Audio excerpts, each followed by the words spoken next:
I love Audible. I'm a huge reader, but I always want to read while I'm doing things you're not supposed to be reading while you're doing them, like driving, like walking. It can be dangerous.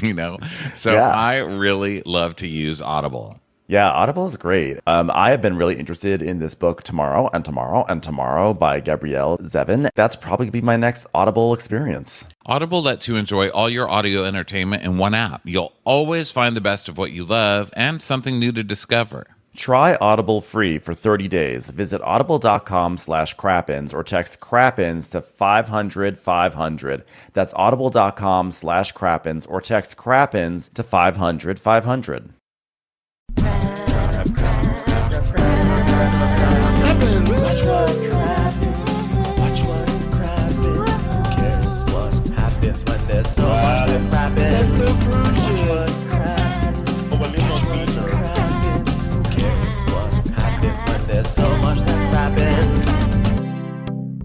Oh, hello, and welcome to Watch What Crappens, the podcast for all that crap we love to talk about on Yale Bravs. I'm Ronnie. That's Ben over there. Hello, Ben. Hi, Ronnie. How are you? Good. I did remember to press record on our video, which I forgot yesterday. Great. So Love sorry to anybody who's dealt with our asses twice this week, not having video. Not good, but you know what? It's very rare. It happens. This is just that kind of week. Everybody, we sure love you. Thanks for being here. You can get these videos on patreon.com/watchwhatcrappens. It's also where you get our bonus episodes. Ben came out of the closet this week. I did. With a huge revelation. So go check that out in the bonus episode. And gosh, it's been a busy one. Real Housewives of Orange County, 2-part season finale. Well, for us, it was 2 parts. Season finale. Just a lot of good stuff going on. Yeah. What's happening in your personal life today, Ben? Want to Well, share I'm- anything before I have to find it out from Olivia, who found Yeah. it out from Shep, who found it out from Austen, who found it out from God knows who?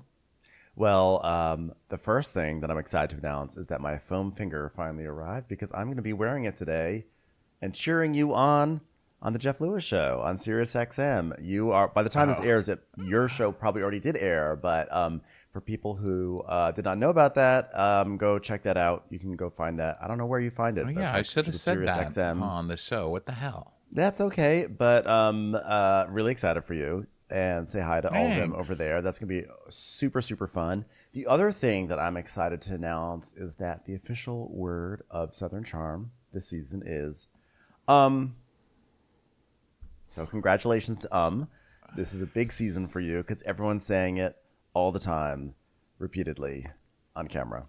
I personally blame Olivia. Yeah, Olivia and Taylor are funny additions. They really made them the leads of the season, and I guess we're yet to see why. But it was a pretty fun episode. There was a lot of ums. And just your background today, Ben's video background is Taylor's sweater. It looks like his house has been egged.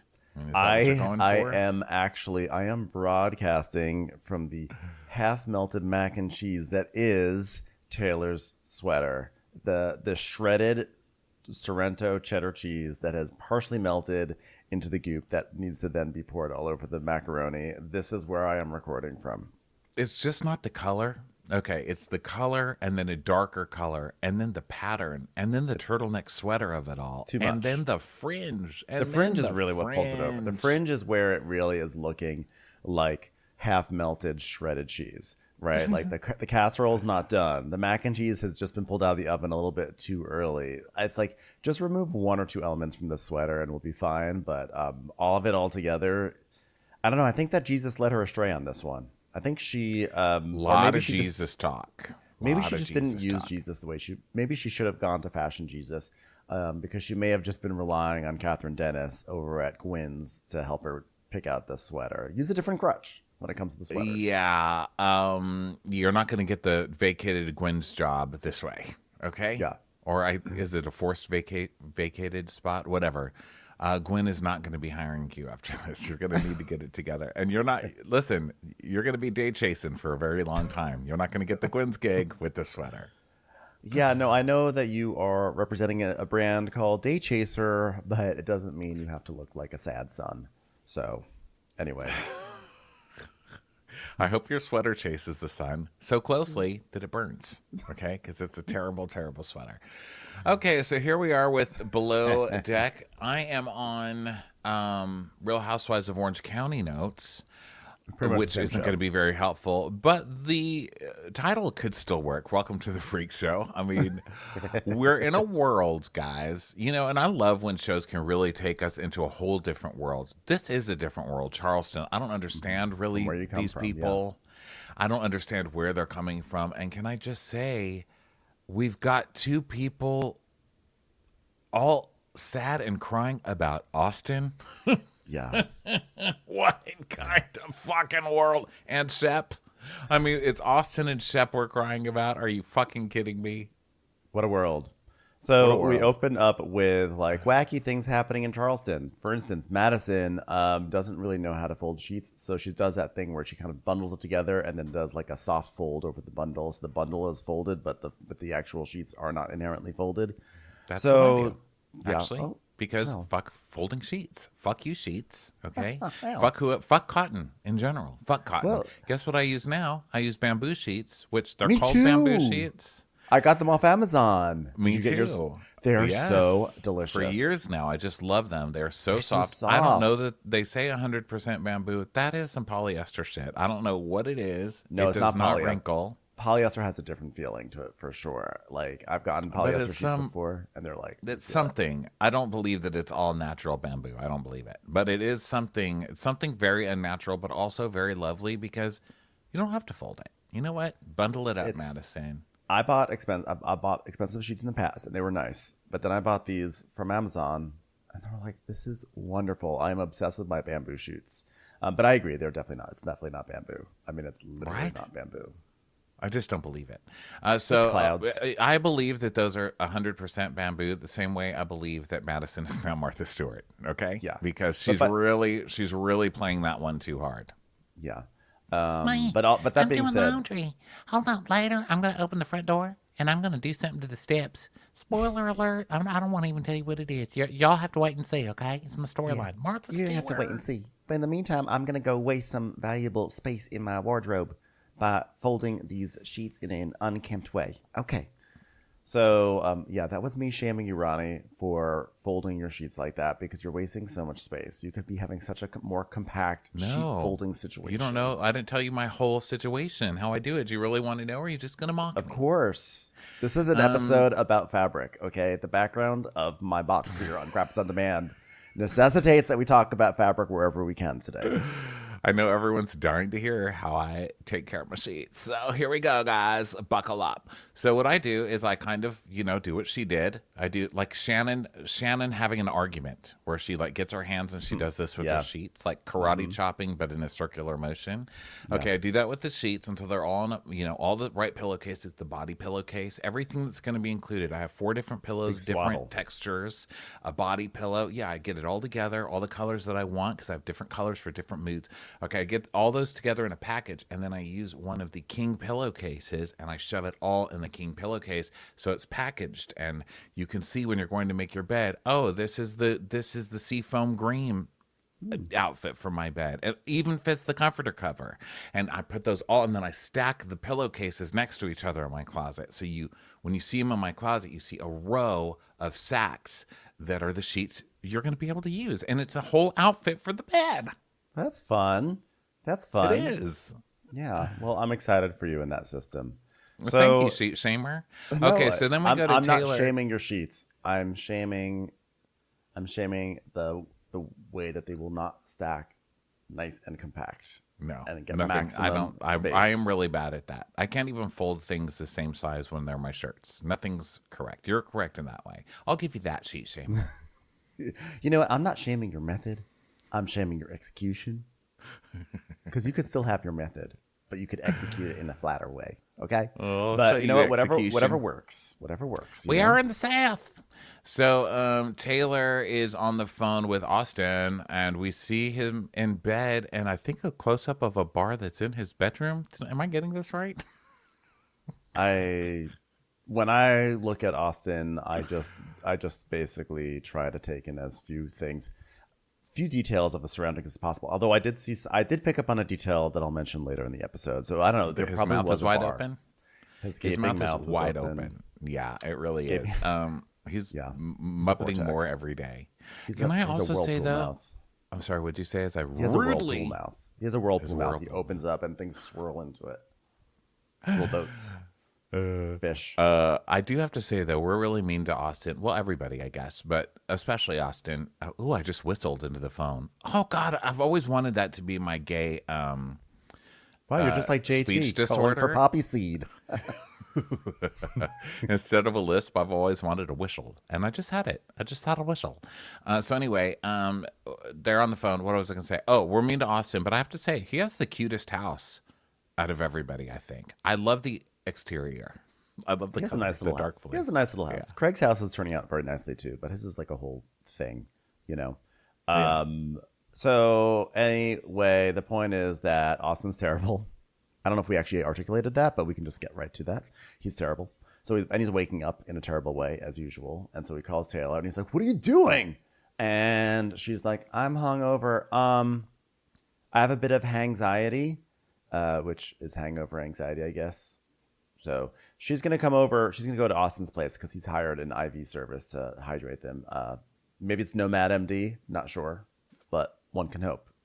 So, does Austen have a job yet? I mean, I know Trop Pop. I know we're supposed to pretend that that's selling, but I mean, he's on Southern Charm.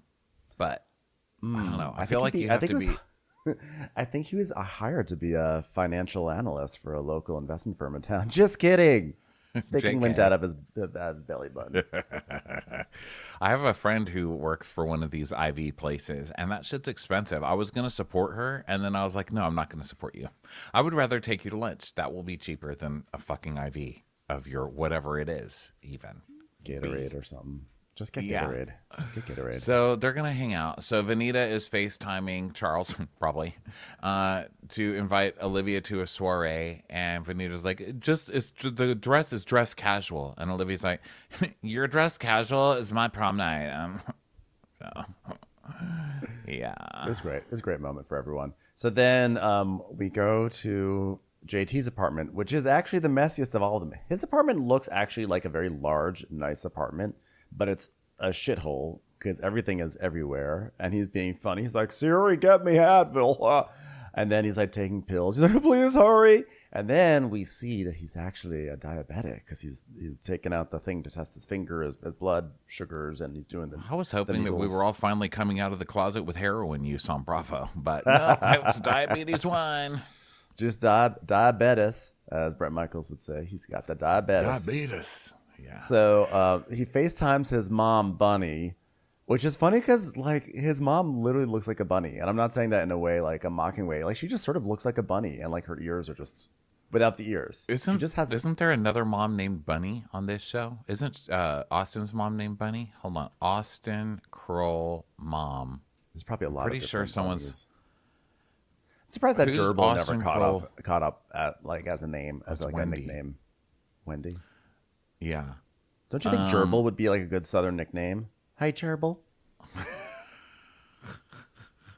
Southern Charm Mom Bunny. I'm gonna see. Mama Bunny, Southern Charm Boutique. No. Shep Rose's relationship with Patricia Alstool. Nope, that's not it. Okay, I don't think there's a lady named Bunny. Glad you guys all tuned in. Let's continue with the show. Can I? It's just one of those days. Can I tell us a real stupid story about Bunny? Yeah. I just feel like sharing it.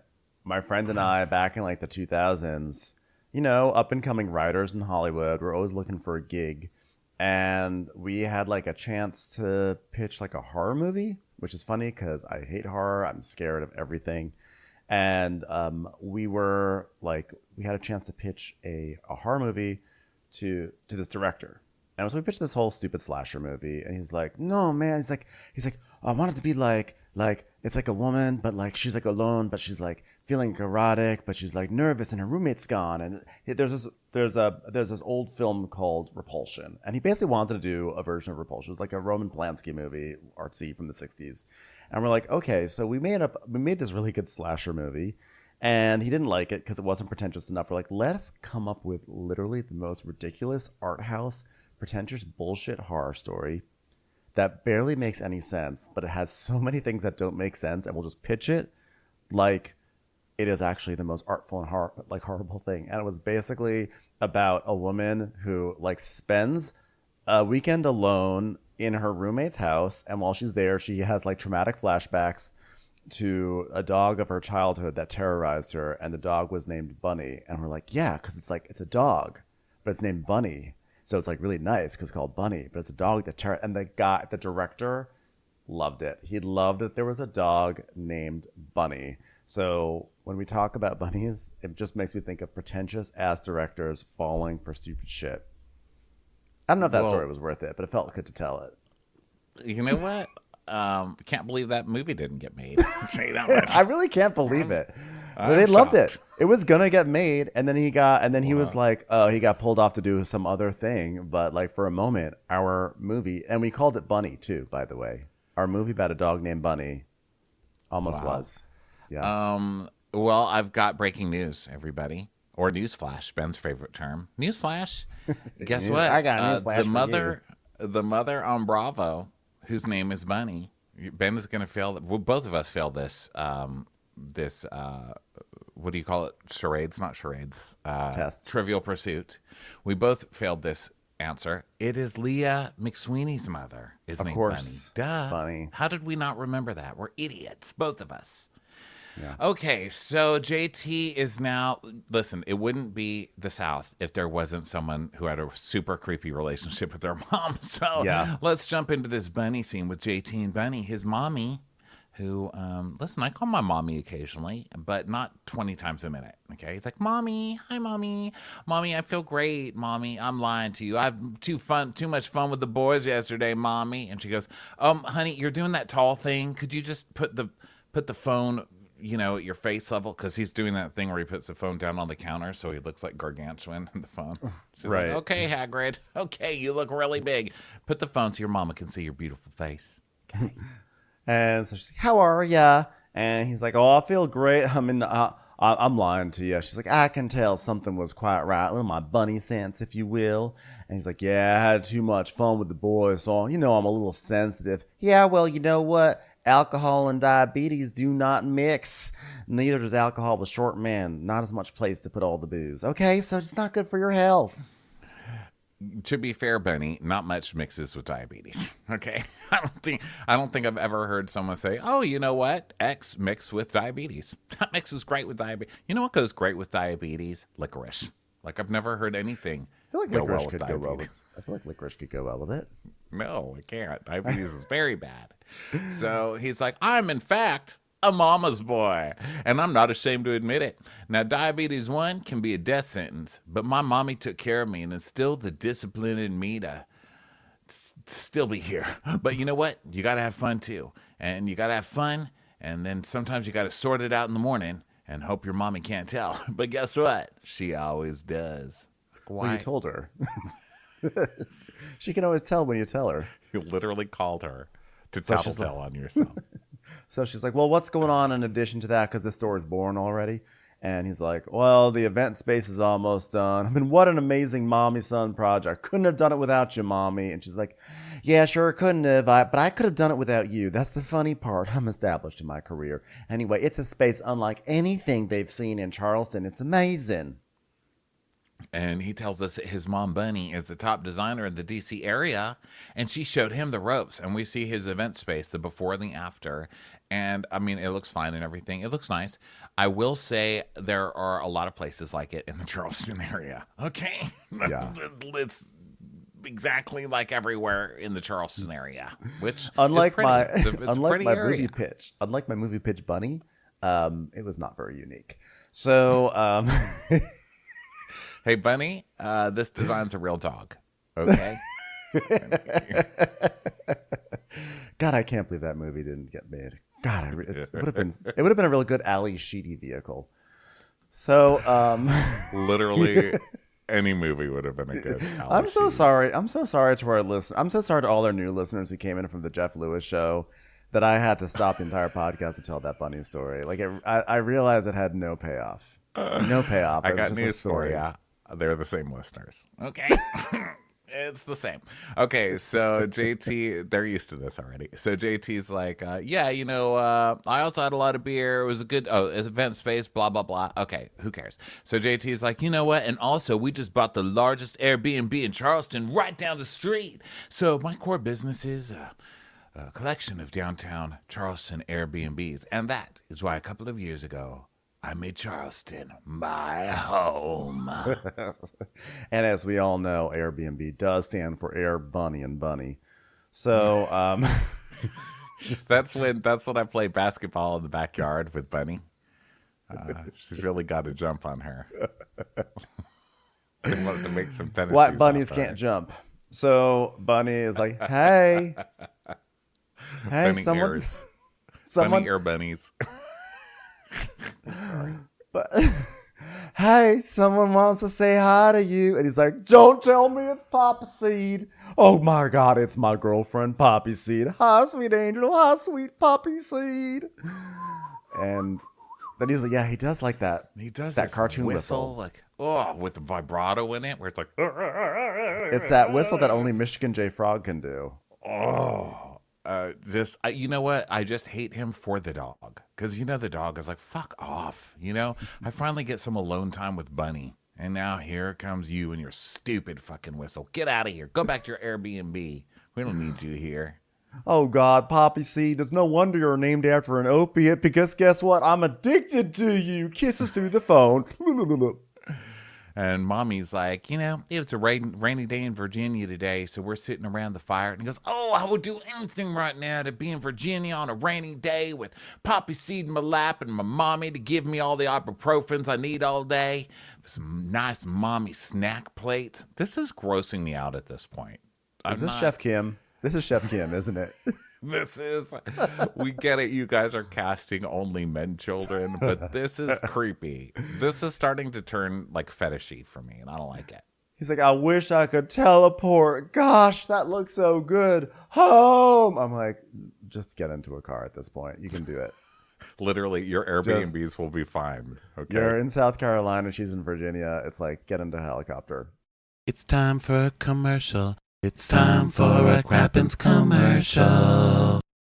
Hey listeners, you need to know that Wondery's shocking true crime podcast, Over My Dead Body, is back for a 4th season, Gone Hunting. This newest season covers the story of Mike Williams. It was Mike's 6th wedding anniversary when he set off on a hunting trip into the gator-infested swamps of North Florida. He figured he'd be back in time to take his wife Denise out to celebrate, but he never came back. Friends and loved ones feared he met his fate through bad luck and a group of hungry alligators, leaving his young family behind. Except that's not what happened at all. And after 17 years, a kidnapping, and the uncovering of a secret love triangle, the truth would finally be revealed. Enjoy Over My Dead Body, Gone Hunting on the Wondery app or wherever you get your podcasts. You can binge all episodes of Over My Dead Body early and ad-free on Wondery Plus. Get started with your free trial at Wondery.com/plus. I want you to picture Steve Jobs tinkering with a computer in his garage, Walt Disney drawing cartoons for his high school newspaper. Every big moment starts with a big dream, but what happens when that dream turns out to be an even bigger failure? Each week on Wondery's new podcast, The Big Flop, host Misha Brown is joined by different comedians to chronicle some of the biggest failures and blunders in pop culture history. Each episode will have you thinking, why in the world did this get made? From box office flops like Cats the movie, to Action Park, New Jersey's infamous theme park that had countless injuries, many lawsuits, and rides so wild it became known as Class Action Park. Or Quibi, that short-form video platform with an even shorter lifespan. It's a story of a spectacular failure with lots of surprises along the way. Enjoy The Big Flop on the Wondery app or wherever you get your podcasts. You can listen to The Big Flop early and ad-free on Wondery Plus. Get started with your free trial at Wondery.com/plus. So then JT tells us, I grew up in a small town called Great Falls, Virginia. I'm like, excuse me, don't act like we don't know about Great Falls. We are students in the life and times of the Grand Dame Karen Hugo. Hello. She was the original Great Falls innovator on Bravo, so don't try to take it from her, okay? Yeah. He's like, just imagine the perfect childhood. 2 loving parents, a bustling stream behind our house, a nature conservancy, so if I wanted to shoot paintballs at my little brother, who still holds a grudge, a nice lap on a bunny that I could sit on while I twirled the hair on a woman named Bunny. Hashtag mama plates. By the way, don't shoot paintballs in a nature conservancy. That's not what the nature conservancies does not. You don't want to put paint in the nature conservancy. But it's so Southern charm to like go out of your way to say "fuck you, Nature Conservancy." Like I'm even gonna do a monologue about how I shoot paintballs at the Nature Conservancy. But like this was a very uncomfortable backstory for me because I'm used to now Real Housewives of New York, which has been on the air for a few months, and every backstory is like tinged with abuse and neglect and sadness and poverty. And he's like, I had the best childhood, and I had a mom and a dad, and I played in nature. And I was like, and then one day we got a new car and it was better than the last car. I'm like, and then unfortunately Privilege. I'm Bravo. he's like, and then unfortunately we had to go on vacation, and it was just too good of a vacation to do it just once, so we did it 3 times. Guys, really loving this Bravo show about privilege. We're going to need some trauma here, though, so maybe just next time. Okay, we got it, guy. We got it. Give it to him, JT. Give him your monologue. He's like,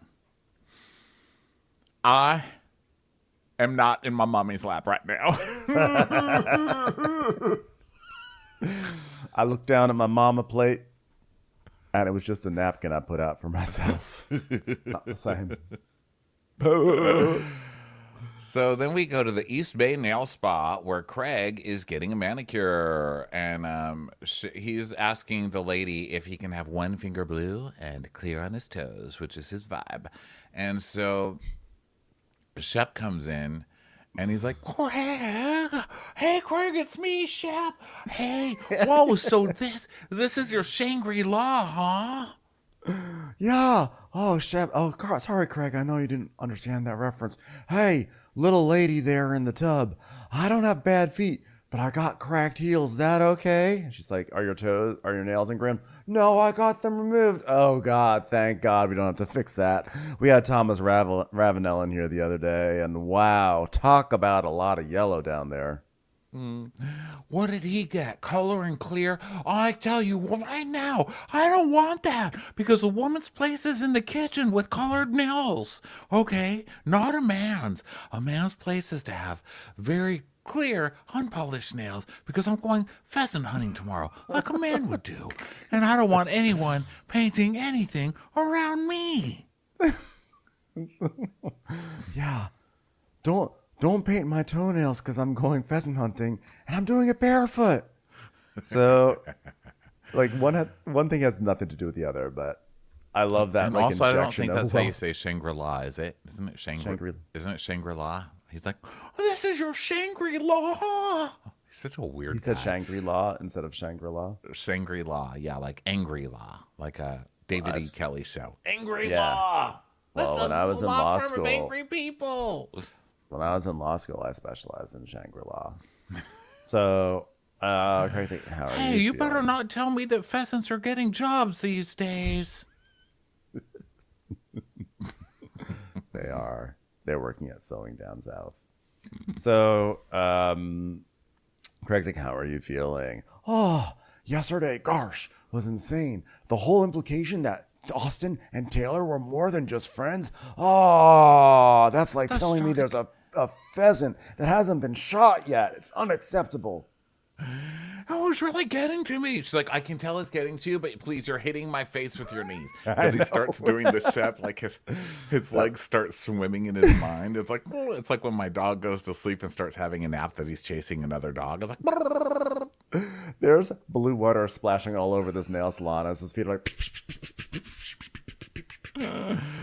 So Craig's like, yeah, like it's just like Austen is like sitting here while he's telling that story.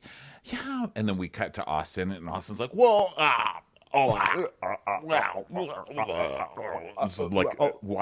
eyes wide, tongue moving all over, biting every part of his face. Oh, I mean, Austen wouldn't hold up in an interview room if he was accused of a crime. I mean, if I were a juror, I would not be inclined to find him innocent. Let's put it that way. Guilty.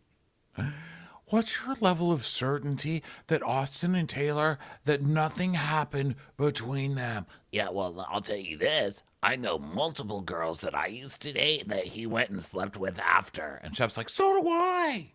Remember Chelsea? Okay, you weren't really dating Chelsea first of all.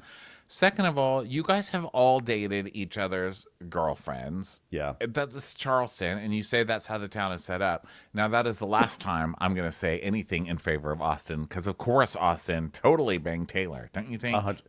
I think so, and I do think that this is, like, I can totally see this as being a pattern with Austen. So Shep is like, yeah, Chelsea and I were hanging out, and I left for that weekend, and he moved right in. I was like, well, says Shep, who has literally done the same thing about 12 times over. And he's like, there's a history of Austen wanting what I have, and sometimes it feels personal. It's almost like toys in the sandbox. I want the toy you have. Well, there's 3 toys, no yours. Hey, I want to date Kelsey Ballerini. Isn't Shep the one accused of going to Leva's sandbox and trying to put his hands all over toys? Okay, Shep, no, that's the best example Shep does for you this to be all the bringing up, time. sir. That's why, remember, Shep got so jealous when Craig won the celebrity auction with Kelsey Ballerini. Yes. And like really like every season there's something where Shep is incredibly jealous when Craig gets some sort of attention. Yeah. So, and Austen does have a sickness, though, I will say. Austen has some weird illness where he needs to date people on TV and then completely ghost them the second the cameras are down. And it's really, really bad. And then all these fake relationships start piling up.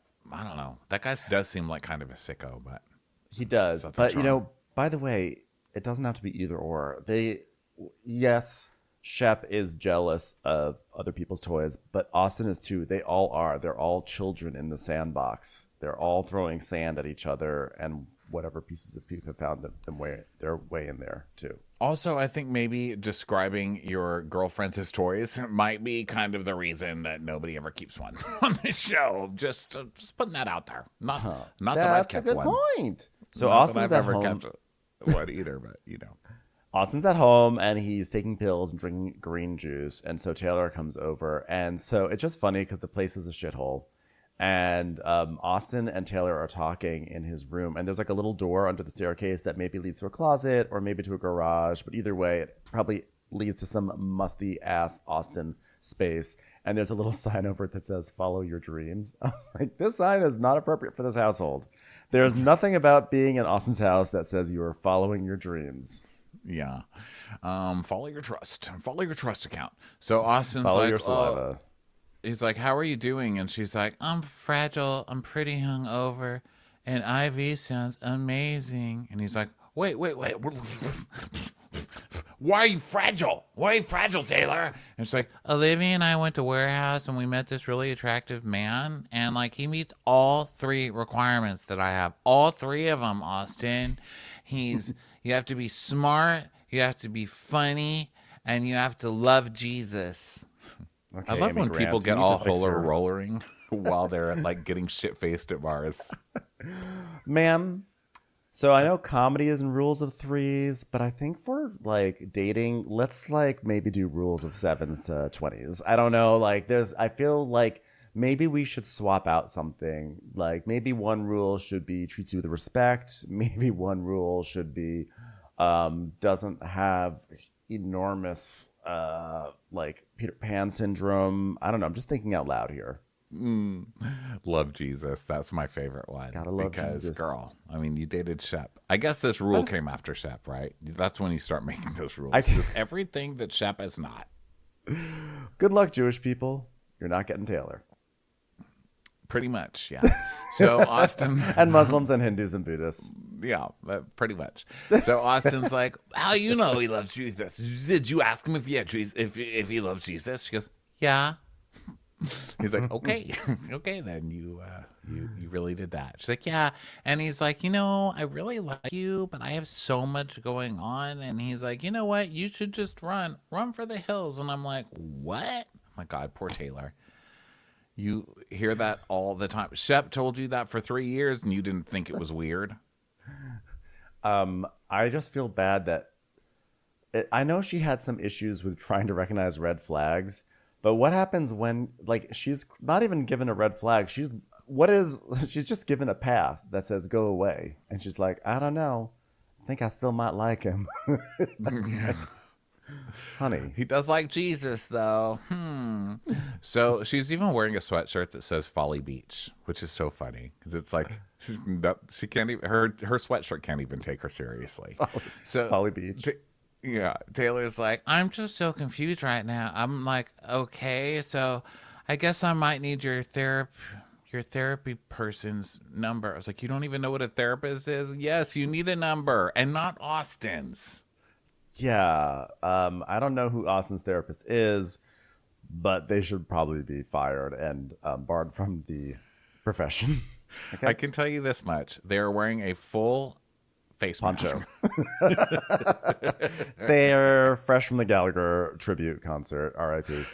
They have a stack of towels next to their chair. They're wearing their Maid of the Mist blue poncho. They're like, oh, I'm so glad I have another use for this. They bring a Tide stick to work. Okay. So Austen's like, oh, my therapist is fucking expensive, Taylor. I was like, okay, you know what? They're actually very smart because they are fleecing Austen for lots of money and they're not actually doing any therapy on him. So that's pretty good. Yeah. So the IV people come over and do their whole spiel. And then they put on eye patches. They're doing that. And so they're talking about last night. And Austen's like, last night, Taylor, it was awkward, Taylor. It was fucking awkward, Taylor. And he's like, because, let's just say, you were talking about a lot. Okay? It was me. It was Craig. It was Shep. It was JT. And then Roddy Boy met us later. And last night, JT told Shep that you spent the night there, and that you spent the night here, rather. And Craig asked JT if our relationship was appropriate. So. Meanwhile, the nurses have buckets out, and they're just catching Austen's spit to fill up a new IV bag. Like, well, waste not, want not. His therapist is doing like spit blot paintings. They're just like holding up poster board in front of their face. And they're like, okay, look at the spit and tell me what shape you see.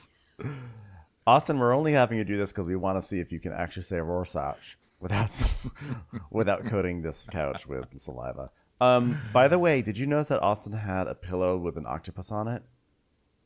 I did not. He had a white pillow with a blue octopus on it. And I want you to hold that thought. This will have a better payoff than the bunny story.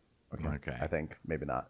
So, okay. So they're talking about, like last night's crazy night. And Austen's like, last night, like JT told Shep that you spent the night here. And then Craig asked JT if our relationship is appropriate. And Taylor's like, what the fuck does JT know about sleepovers? I mean, he can't even reach the top bunk. Women can have like really close guy friends. That's like okay.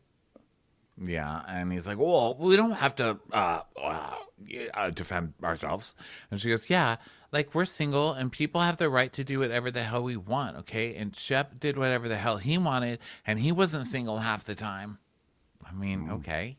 But that's still supposedly your best friends. I mean, look, this is also, we're really having to give them the what do you call that, where you just believe anything to gullibility, to sit through a story.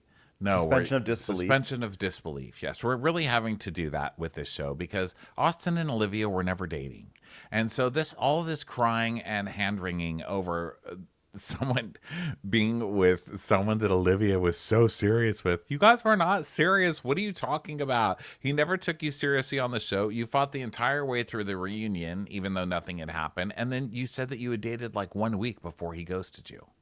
Listen, they're all on a merry-go-round of slime, and I just can't have the moral outrage about it anymore. They're all getting on the ride. They're all getting their jollies.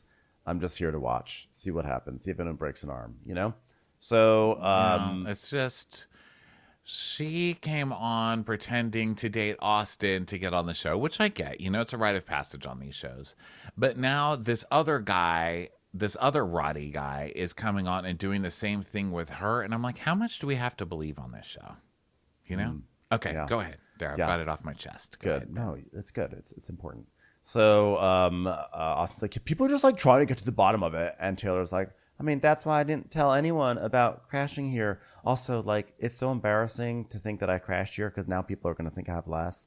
So I knew people would be like, oh, Austen and Taylor. And I wouldn't even bring that up to Olivia because I wouldn't want to make her feel uncomfortable. Like, she's been with Austen. I don't think being uncomfortable is really an issue for Olivia. She has kissed Austen, okay? And both of those are the most uncontrollable mouths I've ever seen. They're both very uncomfortable mouths.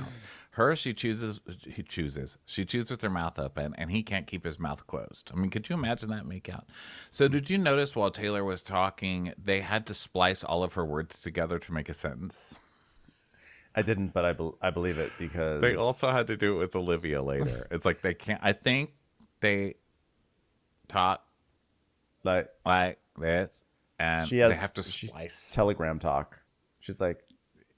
It is. Here is like my this, thought. That's Stop. why I didn't want to. Anyone to know? I spent the night here. They're like, Austen and She's like Taylor. a dot matrix printer. So Austin's like, yeah, but you can't bring that up to her. Okay, I really hope that doesn't happen. Which I wrote. He's gonna tell. Austin's gonna tell. But they beat you to it, buddy. Yeah. So now Vanita, she's hosting a little gathering. So she's making a nice backyard. She's making punch. People get put on their makeup. Olivia is coming over to... Olivia goes over to Taylor's house. Aha. Pay attention. Olivia goes to Taylor's house, and she goes up to Taylor's room. And what is on Taylor's wall? There's a little poster, and the poster is of the same blue octopus that's on Austen's pillow. Wow. They are fucking. So you think that's like their... Do you think that's their like lightning from the Scandival? It could be, or it could just be a generic design that people like these days, like the gold pineapples at Target. Because I think I've seen them around, but I just want to say, the octopus spotted in 2 locations. So wow, yeah, that's big. That's huge. It's huge. It's I my mean, we octopus. already know they're fucking, but it's still huge. My octopus leecher. Okay, so. I feel like now I should go back and confirm there was an octopus on Austen's bed, but I'm gonna stick to it. I'm gonna propose this theory, and then everyone can correct me. Okay, well let me tell you something. What? I noticed in Madison's closet when Madison was taking selfies in her closet for Amazon. First of all, really nice closet. It's amazing. It's like Beautiful. a whole room. And she's got these glass cases where you see her outfits hanging. Like she'll have one outfit to show it off in the glass case. And one of them was little orphan Annie's costume from Annie. So what does that mean? I don't know. You put it together. I think that means that I think it Annie... means Brett's going to lose all his hair. No. I'll tell you what it means. It means that Annie was born for corn. Like Lord from Corn. That's what we call it in my house. Tomorrow. It's the hard husk life for us. It's tomorrow. I love corn. Tomorrow, you're only a stalk away. Commercials. Here comes one right now. So Penelope is Taylor's dog, and Penelope's in a diaper because she's having her... Olivia's like, hey, Penelope, congrats on being a woman now. Spay your dogs. Spay and neuter your dogs. I thought that's what I need to call Bob Barker up here? I thought that's what that spay meant. And neuter your pets. Was the diaper... So at this point, I'm sorry, because she says later on that the dog is basically in heat. I thought the diaper meant that she just got spayed. Does that mean that she's in heat? It means she's in heat. Yeah, I think it's her girl time. Is there like, I have a question though, because I don't know about dog stuff as well, but like, is there like a window before you're allowed to do the spaying? Or like, is this an example of like improper? Is spaying your dog considered? Do it fairly early. Is this anti-Jesus? Is it anti-Jesus to spay your dog? Is it like, it's not God's will? Yeah, they're like, if you get your dog, if you give your dog any kind of birth control, you can go to prison. It's like, oh, the South. Oh, you're doing great, the South. By the way, can we have real quick question? What's the worst dog name? Penelope, Charles, or Poppy Seed? Or I should say, Poppy what's the seed. best? Let's be nice. The Poppy nicest seed's one is Penelope. Second is Charles. Third is Poppy Seed. Poppy Seed is just terrible. What do you think? Poppy seed is so bad that I actually feel like I like it the most in its own weird way, because it's the fact that it's not just poppy, the fact that it's poppy seed. I like the rhythm of it, but it is the worst. It's the worst and the best for me. And it's not really a human name, Poppy seed. but it could be, because I knew a girl named Poppy, one of my best friends, you know? Yeah. And so that's a person, but then you bring seed into it. I was like, oh, it's a dog's name now. So, you know, I feel like they're at least making some kind of an effort. Penelope is like, what's that about seed? That's a little slutty bitch. So Vanita is talking to Charles, her scene partner, and she's like, Charles, I love an excuse to make a table. It's so cute and dainty. That's who I am. I'm so proud of my table. And then Madison comes over and she's like, Oh my God, you're just like Alice in Wonderland out here. Looks beautiful. Good job, girl. Cornerland. Wondercorn. Hey, it's just like Alice in Wondercorn out here. That's amazing. One corn sat on a makes corn. you bigger. The other corn makes you small. If you go chasing corn. So, Jefferson corn chip. So Madison's there, yeah. And so then Leva comes over and she's like, Vanita is like the quintessential Southern belle from her aesthetic to the way she hosts, which I love. I vicariously live through her because I would never wear Lily Pulitzer or anything like that, but it looks beautiful on her. I mean, what I would like to see her in is some sort of fluorescent green mankini and holding a sign outside of Republic trying to get people in, but I guess they can't all be my employees. I mean, you want to talk about quintessential Southern? It was what Leva just said. I mean, quintessential Southern belle, just shitting all over somebody while you're pretending to compliment them. Wow, love her style. I mean, I would never wear Lily Pulitzer, but God, she looks great in it. So Madison's like, Okay, well, anything new? and Leva's like, yeah, we're like planning this thing next week for Taylor, and my office is like blowing up about it. Like, you do this, you do that, you day chasers. Okay, who the fuck is this day chasers, and why are they shoving it down our throat? And are they funding this entire season? Because this is I think so. ridiculous now. I just am looking forward to seeing Joey Marbles trying to try to shill for day chasers.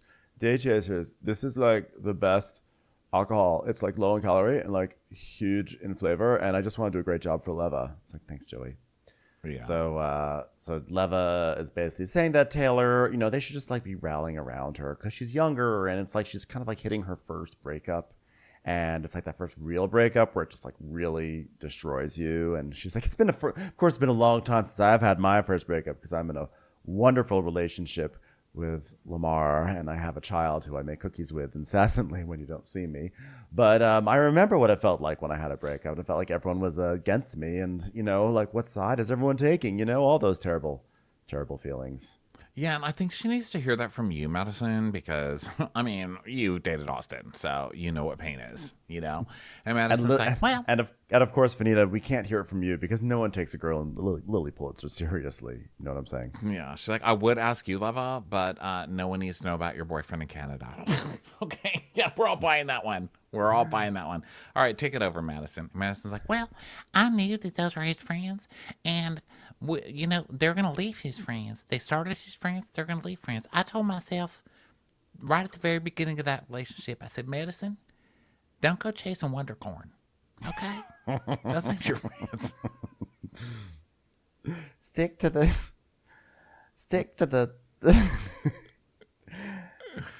succotash that you're used to.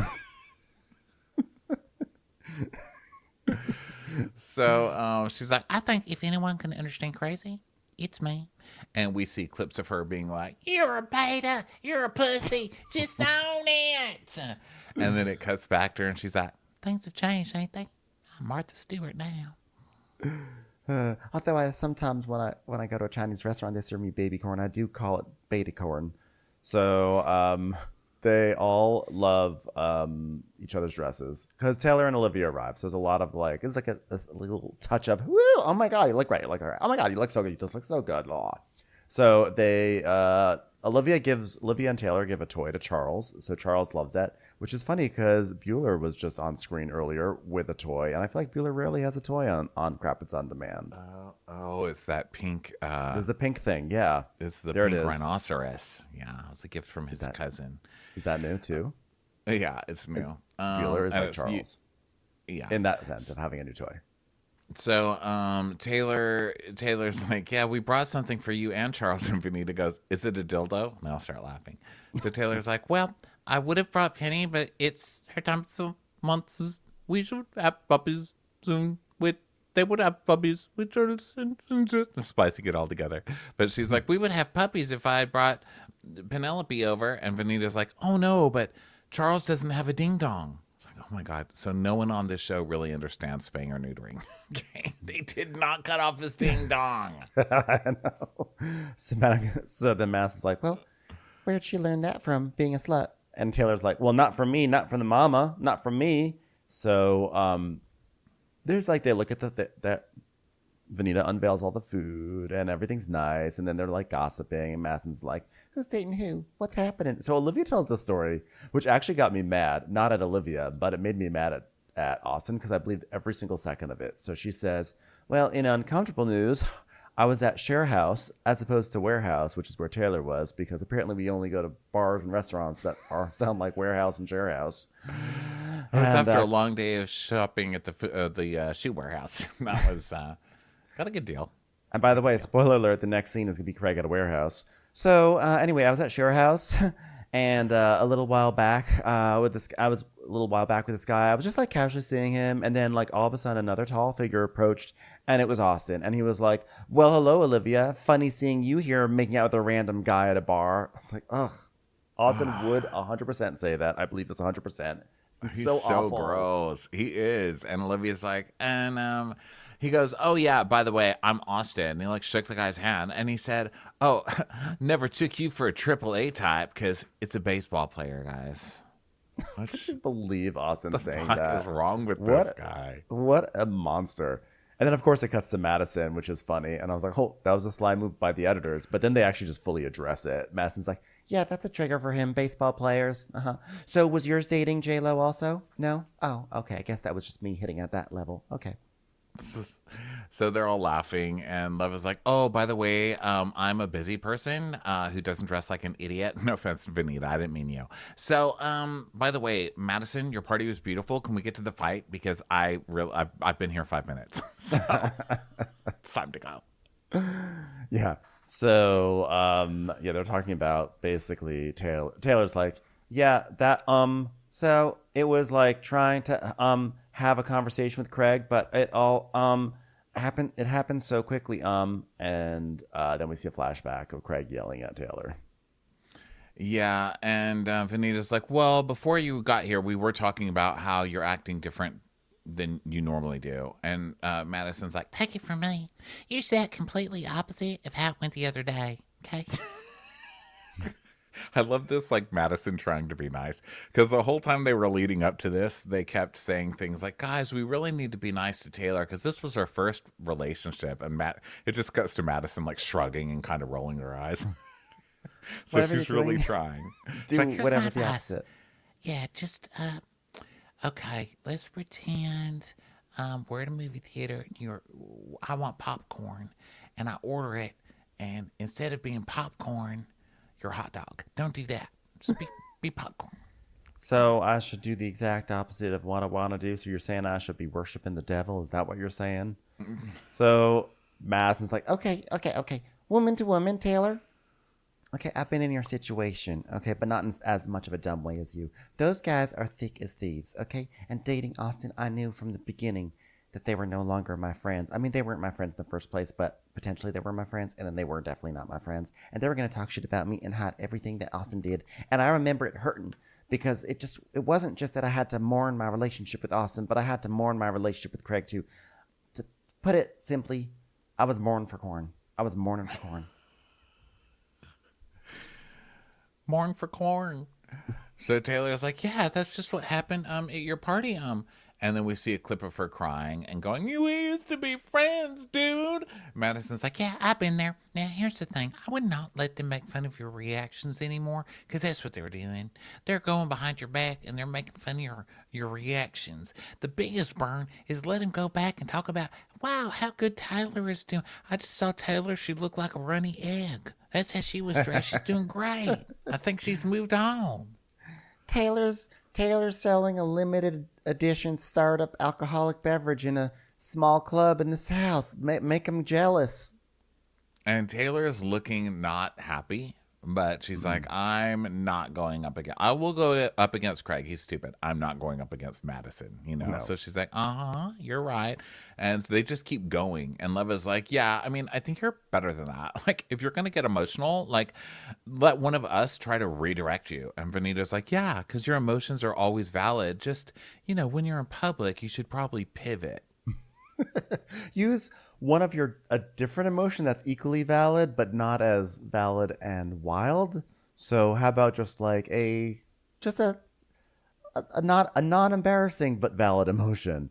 So Taylor's like, well, I think that Vanita, Madison, and Leva all have experienced heartache and know how to properly handle it. So I do want to heed their advice, but I wear my heart on my sleeve.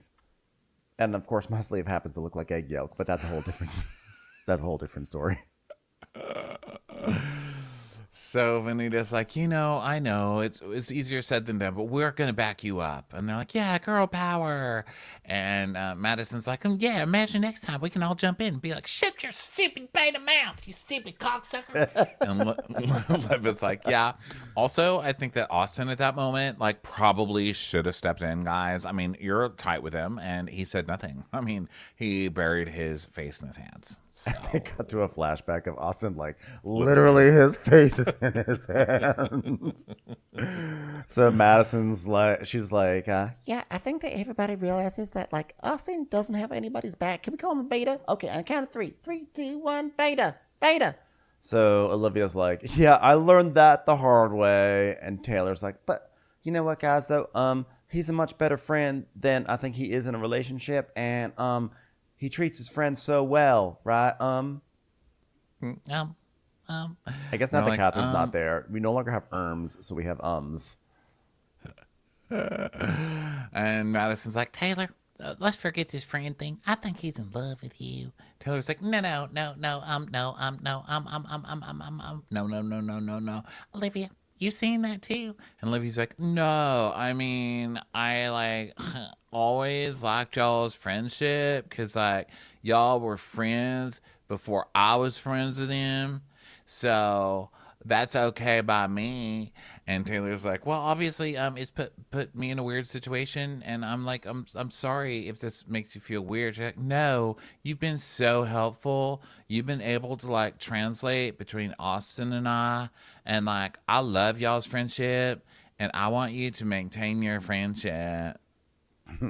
And Taylor's like, yeah, I just want us all to like coexist and be happy and drink Day Chaser. And Leva's like, well, we are going to be like that because no one's fucking them. Ha ha ha ha ha ha ha ha ha ha ha. And Madison's like, yeah, those guys are a fucking embarrassment. And they all cheers to that. And she's like, I bet that, you know what that means, Taylor. No going back. And then it just cuts to Taylor looking like she's about to start crying. She's like, please let me go. So then we go to Craig's new warehouse. Yeah, and he's backing a U-Haul into the warehouse, and there's another Madison there, and she's Craig's employee, and she's like, ugh, he's gonna take the mirror off. Like, she says it in a way like the implication is for the 10th time this has happened. Like, every single time he backs a U-Haul into this, he knocks off a mirror. So I really love that because he's trying to back his truck in. He's terrible at it. Nobody believes in him. And then I really love that they bring in the partner. What's his buns? Jerry. Partner Jerry. To come in here and tell Craig off. Like, Jerry's not having it. We all see that this is really Jerry's business that Craig is the face of. And It's so funny. Yeah, so basically, Jerry comes in very much like, cool boss. He comes in high-fiving everyone. He's like, high five, high five, high five. By the way, no more telecommuting. High five, high five, high five. Okay, everyone. So he's Well, totally then, doing that thing. I don't really need by law to ask anybody to change the name of this business to Sewing Down Jerry. Okay, just wanted to remind you guys that. Okay, high fives. High five, high fives. Hey, we're having some layoffs tomorrow. High fives, high fives, high fives, high fives, high fives. You would get a call if something goes wrong. So they have an order. Kroger has placed an order for like 1,800 stores or something like that. I'm a little confused because I thought Kroger is a supermarket. Do they sell pillows at Kroger, or is this like some strange? Yeah. They do?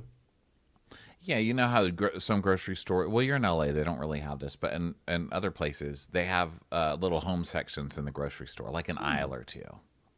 Oh, like I've definitely like your seen beach. like these seasonal stuff, and then they'll have some random like crappy stuff in there. Yeah. So either way, Craig has a Kroger order. So he's so suck it, Austen, with your Harris Teeter Trop Hop. We all decided need to a order Jerry an in our 18 life. pack. Yeah, Yeah, Jerry. we I mean, all Jerry need a has Jerry has killed it with this business. Want to totally bang Jerry. Jerry, Jerry's you're so doing hot. grewant Yeah, So- Jerry's hot. Jerry. So basically, Craig's like, yeah. So I'm like, I want to go to New York. And Jerry's Why like, did I just say I want to bang Jerry? Who says that? When do I say that about? Yeah, I really want to bang Jerry. Sorry, Jerry. Just one of those days. Jeez. Just one of those days. Maybe Jerry can get Bunny off the ground. So, from the executive producer of A Pillow Store comes a movie to horrify you, but also make you feel artful. You want to see my? You want to see my new invention? This is my new pop socket. It's a bottle. It's a bottle. That's not real, is it? I got a thing on the back of a magnetic pop socket, and I put these little sticky things so I could get my phone to stick to my computer screen for our crappy hour live thing on Monday. And look, I just realized it's a pop socket that I could actually get my big ass hand around. This is very Zelda Tears of the Kingdom. Well, okay. It's like when you make your little rafts, and you make your planes, but you make all sorts of weird shit. It's like making a pop socket out of a bottle. So anyway, so Jerry is like, God, I'm hot. Anyway, you can't go to New York, by the way. And Craig is like, I gotta ask Craig. I gotta ask Paige if we're trying to split time. And he's like, no. It's not going to happen anymore, Craig. It's not going to happen. And Craig's like, Yeah, but with the warehouse and this design deal, my responsibility increases. So if Paige doesn't move to Charleston, we're gonna be long distance forever. and now roll that clip for the 45th time. I don't want to leave my mom. So Craig's like, so I can't spend the summer in New York. I can't be on Summer House as a full-time cast member. Is that what you're telling me? and Jerry's like, no, it's just a different ballgame, Craig. So then we go to Austin at bar 167, meeting Rod, the Olivia Rod. So Austin, not Rodrigo. 2 Rods, 2 Madisons, share house and warehouse. This show is really, really fucking with my brain these days. And now I get the distinct impression Austin hates Rod in this scene, and not just because Rod comes clean with trying to date Olivia. He seems to hate him. He comes in, he's like, wow, look at you wearing a baseball cap backwards. I mean, I wear a baseball cap backwards, but guess what? I don't do it often, but when I do, it's my drop top. It's my drop top hat. You know, Rod is like, when I do, I wear it from an established, my hat that I got from an established company at a Christmas party because I actually work. Also, by the way, Rod's both of you like, guys should yeah, not be the- wearing your backwards hats in this nice bar, you idiots. Yeah, typical. The woman they're sitting next to is like dressed to the nines, and these fucking morons in their backwards hat. And Rod goes, yeah, Trop Hop, the official brand of man children everywhere. So it's an interesting choice of a place, right? Because there's not much beer here, but there are interesting cocktails, so that's something. And Austin's like, that's fine, because I'm trying to take a break from beer. Yeah. Beer liked me too much, so we're on a break. Yeah, I'm going to stick with tequila. Yeah. And so they're looking at the drinks, and then the bartender's like, the pink drink's really good. He's like, oh, what? A pink drink? Or I'll have the pink drink, even though I'm a boy. So then Rod's like making just like light conversation before he drops a bomb on him. He's like, so how was Australia? I saw you were there and didn't horrify all the kangaroos. And basically Austin's like, if it weren't for Christmas, I don't think I would have come back either. So they talk about each other, the past. They've known each So other for 7 Austin's years. like, he's telling us, I've known Rod for 7 years, and everyone likes Rod because he's the guy that avoids the drama. He's always referred to himself as Switzerland. And then it comes back to Austin, and he goes, so how are you, my non-dramatic man? I have bad news for Austin. Switzerland, I'm pretty sure that didn't Switzerland like leave neutrality to go against the Ukraine war? I'm pretty sure that happened. Or was that Finland? Something happened. Either way, I don't know, but I always support Switzerland because that's where Swiss Miss comes from and Swiss cheese. And I love chocolate milk and I love cheese. Watches I could do without a watch, but the rest of it, great. Your whole time thing, Switzerland, we're over that, okay? We're in a new era now, but still love your Swiss Miss. Let me tell you something. How about this? I'll take your Swiss Miss and I will up it with a Toblerone. Is that from Switzerland? It's either from Switzerland or at least it's definitely using Switzerland theming because it has the Matterhorn on its logo. No, well, there you go. So Austin's like, yeah, where are you, non-dramatic man? Which I didn't really understand. Like, why is he trying to like use that against Roddy? I guess I think he's mad that Rod is on this show. And he's like, oh, yes. They got one of our most boring friends to come on this show. How are you, person with no drama? So Rod comes back at him by being like, hi, I'm banging Olivia. So guess what? Switzerland is no longer neutral. And basically he's like, yeah, I thought I'd tell you to your face and clear the air as much as air can be clear around your face. And so Austin's like, yeah, I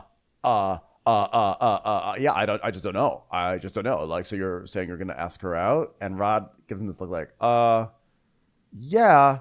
Like, if you were listening to me, you would see I already did ask her out, kind of. But, like, that's fine. Like, if you want to just make it a future thing, that's okay. But, yeah, I wasn't asking you for permission, but I'm just letting you know. Yeah. He's like, I think I just blacked out. And he's telling us, he's like, like I do care for her a lot. Like I said, she's not my property, but I did have her first. So mindsies. So it's like, yeah, I mean, she could do whatever she wants. Like, for instance, I did go out to Warehouse Share House last weekend and she was like kissing another guy. That wasn't you. Just want to let you think about that for a second. Oh, did I sabotage you? Sorry, bro. Yeah. So, she could do what she wants, but I think you're a great guy. Great kind of boring guy that she'll probably leave because you're just like not interesting and you're not tall enough. So, yeah, great to hear it. Congratulations. I love this being fake. Oh, I love this competition over each other's fake storylines. So funny. So Austin's like, yeah, when you break up with someone, they're going to date, but I don't want to hear about it. I don't mean, great. Like, now I have to put Rod's stupid face to this bullshit? Great. How do you think us as Americans, not Americans, but like, how do you think us as a nation feel about having your stupid face on our show? So Shep goes to Olivia's parents' house with a Ziploc full of pheasant. What the fuck, dude? I got a Ziploc full of pheasant. Olivia doesn't even know how to use a microwave. What do you think she's going to do with the pheasant exactly? So she's like, did you catch it? He goes, catch it? I shot it. He's like, and then he goes, they're beautiful birds. I was like, well, I'm sure they appreciate being that. shot. Sure they appreciate that compliment now that they're dead. And she's like, why are they warm? And he goes, because they're freshly killed. She's like, oh, there's feathers on this Shep. Oh, God, what am I supposed to do with this? By the way, could you change a light bulb? No one's going to eat this. Go change the light bulb. Why did you bring me 2 dead birds in a Ziploc? She's going to throw it over the fence into the creek. So Shep changes the light bulb. And I'm proud to announce, ladies and gentlemen, that Olivia and I have the same stepladder. So that was exciting. So Olivia says that basically her parents moved to Houston and she's the groundskeeper. And that her mom was like, Robin was like, oh, I'm really so happy that Shep's down the street in case there's an emergency. And she's like, Shep is the emergency, mother. So they sit down and they start talking. He starts asking about Taylor, and she's like, "Oh, she's kind of the same." And he goes, "Gosh, she hasn't progressed at all. Come on." She's like, "Well, it's just not easy being sad a lot of the time, Shep." you know? And he's like, okay, well, by the way, JT went after Austin's relationship with Taylor. And Olivia's like, he just doesn't get it. Like, Taylor and Austin are just like such good friends. That's it. And he's like, yeah, but he said that they slept over together and then my mind started to swim. Well, I don't swim personally. Oh, gosh, if I need to swim, I hire somebody else to do it for me. But my mind will do it, apparently. And I was like, is there something happening here I need to know about? You ever see that movie, A Beautiful Mind? It really is beautiful. That's why I shot it. Here it is in a Ziploc. So Olivia's like, Taylor's my bestie, so don't you think that, like, she would tell me? He goes, well, I don't know what to think because Austin was tongue-tied, which I know is a redundant thing to say when it comes to Austin, but usually he fights back or just spits a lot, but this time he was like, those lips were really flapping more than usual. He was tongue-tied as opposed to tongue boxing, whatever it is that he's usually doing with his tongue. Tongue jitsu. He's normally doing Dancing with the Stars with his tongue. And his tongue is the entire cast. And, you know, usually he fights back, so I'm having big questions about his trustworthiness. Oh, please. None of you are trustworthy. And Olivia's like, yeah, but, like, I would expect Taylor to let me know, like, if there is something there, right? And he's like, well, I mean, I hope there's nothing there, because that's just slimy, and obviously both of us would be disappointed in our friends, right? And then the orchestra's like, bling. And he goes, in that situation, right? Blink. The piano. Yeah, that would be kind of fucked up, right? The orchestra. She's like, Olivia. oh, that makes my stomach turn a bit thinking about it. Oh, sorry. I was just thinking about you sitting on the sofa and knowing how I'll have to clean it up afterwards. Just really makes my stomach turn. So now it's the next day. People are doing things. Vanita's doing something with Charles. Literally cannot deal with Charles. JT is doing diabetes stuff. Madison is leaf blowing nothing. She has her leaf blower out and she's just blowing her steps. There's nothing Spoiler on alert. them. Madison came out. She leaf blowed her patio. And all the dogs in the neighborhood go crazy. And I just love that Madison's like, I'm Martha Stewart, just doing what housewives do. And she's doing the two most obnoxious things at the same time. She's leaf blowing and she's making every dog in the neighborhood bark. Like, everyone probably hates fucking Madison right now. Yeah, we're never going to podcast in Charleston again because she's going to pull out that leaf blower right when we start hitting record. So Taylor, then we see Olivia. Olivia's driving along and she calls up Taylor and Taylor's like, hey, what are you doing? And Olivia's like, well, I was just running some errands and I thought I'd see if you're out. I wanted to see if you want to grab some coffee. And then she tells us, like, she doesn't know, like, Shep's demeanor really bothered her and she can sort of start to wonder if something happened. So Taylor's like, oh, I'm at Benny's. And Olivia goes, perfect timing. I'm right down the street. I was like, oh, you almost got it right. The proper phrase is, I'm just in the neighborhood. Better luck next time, I was going to say, I'm just happen to be in the neighborhood of this season. It just goes to show you can get new people, but they're still always going to just happen to be in the neighborhood. I'm in the neighborhood. I happen to be in the neighborhood. I guess I'll give it to her. I'll give her, I'm down the street. That counts. I take it back. That counts. I mean, it's pretty good. Yeah, she does say right down the street, but, it is Charleston. So Taylor is sitting in this restaurant, and she's calling Craig, and he's like, hey, and she's like, well, I know we didn't end on a good foot, and I just wanted to extend an olive branch that's mine. And he's like, it's okay, don't stress about it. She goes, okay, because also I'm going to be doing a day chaser event at Republic tomorrow. And since they're funding this entire season, I wanted to do it like a ski après thing. Ski après. A ski Richie April thing. It's going to be fun. I wanted to give my apologies. And Craig's like, yeah, okay, well, I'm glad. Listen, I'm sort of like jerking off right now, so this is like cool. We'll talk tomorrow. Okay, bye. He like gets her off the phone. He does not want to talk to her whatsoever. No. So then Olivia comes and she's like, that was a plus. I don't know what a plus I think she meant. How did she say that? She goes, oh, you were talking to Craig. That's a plus. Oh, is that what it was? Or is it that her drink was already at the table? I don't know. And she's like, yeah, that's the Craig I like. This shit happens, and like, I just want to squeeze his head though. So I've the shit that happens like when you start yelling at him at a party. What do you? So she's like, yeah. So I invited Craig, and then I texted Shep too. And Olivia's like, that's good of you, because like I know you were in a weird space about it. So Yeah, I guess that explains why you're dressed like the egg you broke during last year's toss, huh? this is the egg sweater scene. Yeah.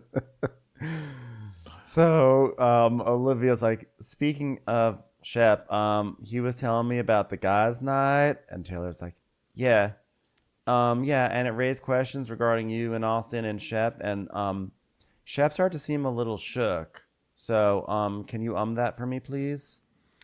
Taylor's like, well, nothing is going on. I put my hand on a Bible. And Olivia's like, yeah, but he said that Austen was tongue-tied. So what was he being tongue-tied about? And Taylor just starts doing eye flares. I mean, these two are the worst actresses. It's like they've got two people worse than Whitney Rose on, Salt Lake City. I mean, this is like, so funny. It's like the battle of charisma. Here we go. It's like a black hole coming up against a black hole. Let's just watch it suck. Well, to be completely honest, like, so after New York, when we were both like not in good places with our like he was like not in a good place with you, and I was like not in a good place with Shep, and like we created an bond, and in the midst of vulnerability and brokenness and being in a city away from Jesus, I don't know, we just felt pushed together by the devil, and we're like, should we explore this? Should we explore the satanic relationship? Should we give up Jesus forever for this? What do you think? And I'm the one who said it. I'm the one who said, is this something that we're meant to explore? And Livy goes, do you mean you two being in a relationship? No, Olivia. Okay, they meant fucking pheasant hunting. Yes, they meant the relationship, Olivia. Beautiful birds. Taylor's like, yeah, correct. And he's like right now, I don't know either. So then I called my brother about it, and his advice was like, why jump from a frying pan into the fryer? And then I was like, that's a good point. I like baking things. And then he asked if there's real feelings or if it's just like a crutch. And I was like, slippery crutch, but you might have a point. You might have a point there. So Olivia's like, like the, I didn't know any of that. So yeah, well, like, cause you're like being blindsided. Like, I get that. And she's like, the reason I didn't bring it up is because you're going through so much already. And I didn't want to be like, oh my God, Olivia, I know you're hurting. I just want to have this conversation. Yeah, but I mean, you didn't want to hurt her, but I mean, come on, Taylor. Come on. So, listen, I know that going, first of all, I don't believe this relationship, obviously, with Olivia and Austen anyway. And it wasn't as long as Taylor and Shep. So I get it. Like, out of traumatized people, Taylor wins, like in a trauma battle. And is a lot younger than Shep. And Shep, that is a fucked up power dynamic. And Shep really did fuck her up. Now, all that said, come on, Taylor. Come on. Well, Taylor has to learn. Like, I think Taylor's way of getting through life is she looks the other way. Because there's never going to be an easy time to bring up with a friend. By the way, I asked if I could fuck your ex. And the truth was, it sounds like Taylor and Olivia were not really as close during the reunion as they are now. So it probably was a thing where she's like, well, I'm not going to bring it up. I'm not close with her. I'm not friends with her like that. And then they become friends, and she's like, well, I don't know how to bring this up. I'm just going to, whatever. It doesn't matter. I don't know how to bring this up. I think she's an avoider. We saw this. That's literally her entire relationship with Shep. I'm not excusing it, but I think that's probably what happened there. She just got down this hole here. So Olivia's, I think she's just a liar at this point, because, and here's why. Okay. Because, like, I'm gonna say, here's why. Or that. I mean, she's offering up some information, but she knows at this point, because she has been told, Austen told her, listen, JT brought up with the guys that you spent the night. So she knows that that's what was brought up at guys' night to Shep and to all these people. And she knows that Shep is the one who told Olivia all this information. So why is Taylor not saying, and I spent the night at his house. She's completely leaving that out on purpose. And I don't understand why. Like, she should be smart enough to know if Shep was at her house, Shep tattletaled. And Shep's already tattletaling on you. Of course he tattletaled that part too. So this whole thing is fishy with Taylor. Well, Taylor, the moment that Austen told Taylor that JT was talking about it, Taylor should have had the brains to bring it up to Olivia and get ahead of the story. So Olivia's basically, she's like, so, I mean, something must have happened because you all had conversations about whether or not to be boyfriend and girlfriend, like enough to talk to your family. And Taylor's like, no, it was a 24 period. And Olivia's like, but did he talk to his family about it? She's like, he talked to his sister about it. Like, I mean, we did go shopping for rings, but like it was like all in one day. It's okay. It's good. It's okay. And yeah, I just talked to his sister, and Olivia's like, that's what I mean, though. And Taylor's like, again, Olivia, again. It was a moment of weakness, and then, like, I just needed my crutch, and like, and she starts crying, and she's like, like, I wasn't going to God for my crutch. I was going to somebody else. Oh my God, please don't bring up God right now in this conversation. That is such a cop-out. Are you fucking kidding me with this? Cut it out. God has a lot of things to do. A lot of things. One thing that God doesn't have to. God is not lying on God's bed with his feet dangling over, like on the phone, being like, "Hey, so what's going on? Like, what's going on? You gonna go back with? You want to get with Austen? Girl, don't get with him. Do not. God has bigger fish to fry." Also, God's not a crutch. Do you know what people with actual like hurt feet do? They use crutches. They don't use God because God's like, I'm busy. I'm very busy. Okay, how dare you? God's like, I gave you a crutch. So, you know who did that? God did it. God did it. I feel like warehouse. I feel like that's one of the most underrated quotes. With Whitney Rose in Salt Lake City last season saying, "You know who did that? God did." God. I can't. So Olivia's like, yeah, but like, so Taylor continues. She's like, I just don't want to ever think I'm betraying your trust. And yet you did. And you're still not saying that you spent the night over at Austin's, which is really fishy. So Olivia's like, yeah, but like, that's what's the bummer of this. Like, not you in the Austin part, because like, our friendship's like what's most important to me. And like, I mean, did anything that made you be like, he's my brother to you guys? Wait. Did anything happen that made you be like, Go from hey, being a brother. he's my brother, to you guys being like, oh, we should be in a relationship? Like, was there a drunken makeout or was there a drunken hookup or anything like that? And Taylor's like, no, anything. Swear on my life. Double hands up, looking you straight in the eye. Absolutely nothing. I swear to, oh gosh, I shouldn't say it.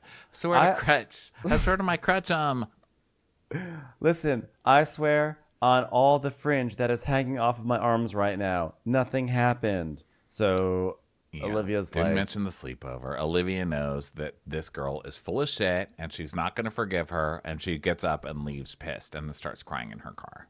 I actually genuinely felt bad for Olivia. There's something about her crying in the car that felt, I was like, I don't know why. That really made me really sad for her because she was like trying, she was like holding it in. She like walked out of the coffee shop like, fine, no big deal. And then she got into her Nissan Sentra or whatever it was and then just started crying at her steering wheel. And I was like, oh, you don't even know you're being filmed right now. I don't know. I just felt bad for her. She was hurt. I was hurt. And my heart felt for her. Sorry to say. Nice, Ben. That's really nice. Okay, fair. Everybody. Well, thank you so much for being with us today. This was a super fun week. We will be back Monday for Crappy Hour live, 5:30 Instagram Live, 5:30 Pacific Standard Time. That's our live show. You guys come talk to us on there. We're going to have a great time with you. Can't wait to see you then. Okay. Ronnie, have a great time on Jeff Lewis. Talk to everyone later. Bye. Bye, everybody. Love ya. Watch What Crappens would like to thank its premium sponsors. Ain't no thing like Allison King. Ashley Savoni, she don't take no baloney. Stroll in the park with Caitlin Clark. She's not just a Sheila, she's a Daniela. Itchels. Aaron McNicholas, she don't miss no trickolas. She's never scary, it's the Green Fairy. Jamie, she has no last namey. Hava Nagila Weber. Know your worth with Jason Kurth. Sip some scotch with Jessica Trotch. She's always supplying, it's Kelly Ryan. Kristen the Piston Anderson. Let's give a kisserino to Lisa Lino. Megan Berg. You can't have a burger without the Berg.